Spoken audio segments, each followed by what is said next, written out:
2024년 초 충남 계룡산 자락의 한 적막한 신당. 정적을 깨고 터져나온 서슬퍼런 목소리의 주인공은 백발 노인이 아닌 9살 소녀 시호였습니다. 학교에서 받아쓰기를 배워야 할 어린 나이. 하지만 시호는 초점이 풀린 눈으로 신당에 앉아 있습니다. 아이의 손에는 차가운 엽전 12개가 쥐어져 있습니다. 시호가 엽전을 바닥에 쳐르르 던집니다. 흩어진 모양을 훑는 아이의 입에선 9살이라고는 믿기지 않는 건조하고도 서늘한 예언들이 쏟아지기 시작합니다. 빨간 당의 기운이 땅을 뚫고 솟구치고 파란 당의 기운은 나락으로 꺼져내린다. 2026년 봄, 큰 불이 납니다. 공장에서 시커먼 연기가 솟구쳐 하늘을 가릴 거예요. 아이의 예언은 비극의 서막을 알리는 소름 끼치는 경고와도 같았습니다. 엄마, 아빠, 제 말을 들어주세요. 그만해! 헛소리 하지 마라! 아가, 제발 그만해. 하지만 정말이에요. 무서운 일이 생길 거예요. 들리잖아, 이제 그만! 제발 믿어주세요. 이 MRI 결과도 이상 없어 보입니다. 네, 모니터 데이터 정상 수치네요. 전국의 유명한 병원을 다 뒤지고 내로라는 의사들을 찾아갔지만 돌아오는 대답은 늘 같았습니다. 어떻게 우리 아이는 못해? 피가 마르는 심정으로 부모는 마지막 선택지인 무당을 찾아갔습니다. 그곳에서 억장이 무너지는 소리를 듣게 됩니다. 이 아이는 사람이 아니라 신의 그릇이라는 말입니다. 사실 시호의 아버지는 본인 스스로가 17 어린 나이에 신내림을 받은 무당이었습니다. 자신이 걸어온 길이 얼마나 고독한지 누구보다 잘 아는 사람이었습니다. 그는 딸만큼은 평범하게 살기를 바랐습니다. 딸이 바닥을 굴러다니며 고통스러워하는 모습에 아버지는 결국 눈물로 무릎을 꿇었습니다. 이것은 선택이 아니라 거부할 수 없는 숙명임을 받아들인 순간이었습니다. 결국 신내림이 진행되었습니다. 9살 소녀는 차가운 새벽 이슬을 맞으며 산을 돌고 기도를 올렸습니다. 그렇게 아이는 서서히 인간의 삶에서 멀어져 갔습니다. 신당에서 마지막 절을 올리고 눈을 떴을 때 세상은 달라져 있었습니다. 귀로는 보이지 않는 존재의 속삭임이 들렸고 눈으로는 사람들의 운명이 보이기 시작했습니다. 낮에는 학교에서 숙제하는 학생이지만 하교 후 하얀 소복으로 갈아입는 순간 그녀는 노만신이 됩니다. 9살 시호의 일상은 그렇게 두세 개로 쪼개졌습니다. 사람들은 이제 이 어린 소녀를 신령님의 대리자로 부릅니다. 시호가 던지는 엽전이 불러올 거대한 폭풍. 아이가 툭툭 내뱉은 말들이 마치 정해진 미래를 기록한 일기장처럼 정확하게 맞아떨어지기 시작했기 때문입니다. 사람들은 이제 공포 섞인 경외감을 느끼기 시작했습니다. 2024년 가을, 파산 직전에 한 사업가가 절박한 심정으로 찾아왔습니다. 시호는 엽전조차 던지지 않은 채 무심하게 한마디를 던져 신당의 공기를 얼어붙게 했습니다. 올해는 죽어도 안 돼요. 내년 봄까지 입 닫고 기다리세요. 그때 서쪽에서 귀인이 나타나 사업가는 홀린 듯 고개를 끄덕였습니다. 놀랍게도 2025년 2월 전혀 예상치 못한 투자자가 나타나 사업을 극적으로 성사시켰습니다. 반신반의하며 버텼던 사업가는 시호의 신당을 향해 큰 절을 올렸습니다. 이번엔 원인 모를 병으로 쓰러진 아버지를 둔 청년이 찾아왔습니다. 시호는 한 줌의 쌀을 바닥에 뿌리며 날카로운 눈빛으로 청년의 집 안방까지 꿰뚫어 보았습니다. 병원 백날 가봐야 소용없어. 집 뒤를 봐요. 썩은 물이 고인 오래된 우물이 기운을 다 막고 있네. 그거 당장 메워요. 청년이 집 뒤에서 발견한 폐우물을 정화하자 아버지는 씻은 듯 호전되었습니다.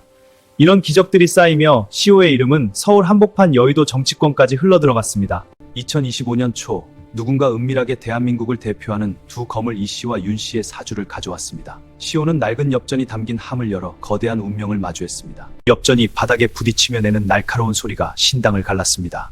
길이 막히는 관제와 입방아에 오르는 구설, 그리고 죽음의 흉살이 한데 엉킨 참혹한 모양이었습니다. 윤 씨의 사주를 본 아이의 미간이 일그러졌습니다. 이분은 몸이 너무 안 좋아요. 머리와 허리가 끊어질 듯 아픈데 주변 사람까지 흔들리네요. 기운이 사방으로 흩어집니다. 배우자가 혼란스러운 상태라 기운이 사방으로 흩어지고 있습니다. 당시만 해도 현직 대통령에 대한 논란이 본격화되기 전이라 사람들은 아이의 말을 의아하게 생각했습니다. 하지만 불과 몇 달 뒤 상황은 달라졌습니다.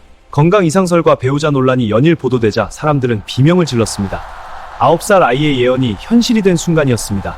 시호의 진정한 경고는 이제부터입니다. 2026년 지방선거를 앞두고 지각 변동을 예고했습니다. 빨간 당의 기운은 하늘로 치솟고 파란 당은 땅으로 스며들어 사라질 것입니다. 2026년 2월, 큰 불이 납니다. 그해 여름, 강이 범람하고 사람들이 물에 떠내려갑니다. 준비해야 해요. 신령님이 보여주시는 건 장난이 아니에요. 시호의 눈에는 이미 다가올 미래의 비극이 선명했습니다.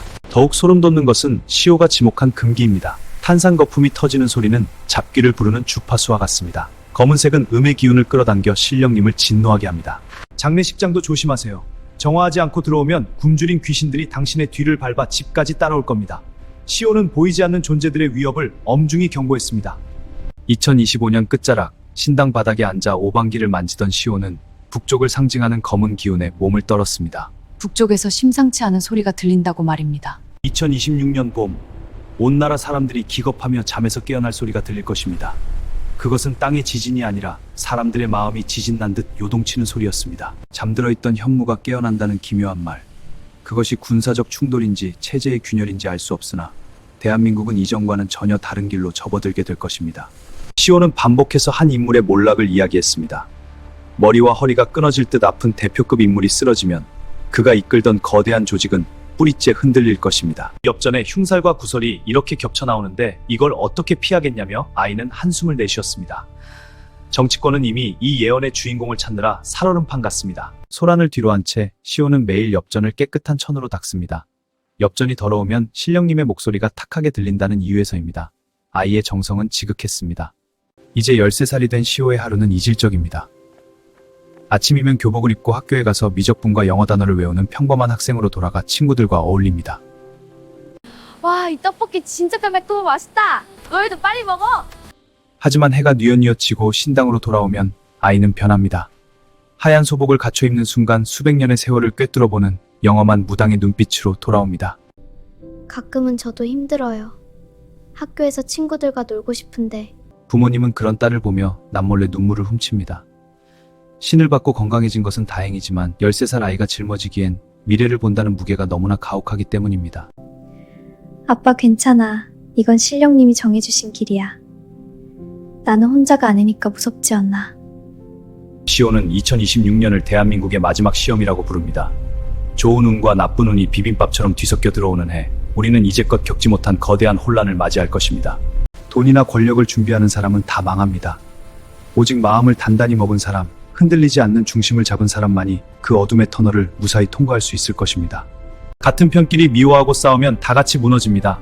신령님은 우리 국민이 서로를 헐뜯는 것을 가장 걱정하십니다. 하나로 뭉쳐야만 이 가혹한 시험을 통과할 수 있습니다. 9살의 신을 받아 13살의 국운을 논하게 된 작은 소녀. 시오의 말이 단순한 미신일지 대비해야 할 경고일지는 이제 다가올 시간만이 온전히 증명해 줄 것입니다. 엽전 12개가 바닥에 부딪히며 내는 서늘한 금소금. 계룡산의 정기를 품은 아이 김시호. 새로운 시작을 향하고 있습니다.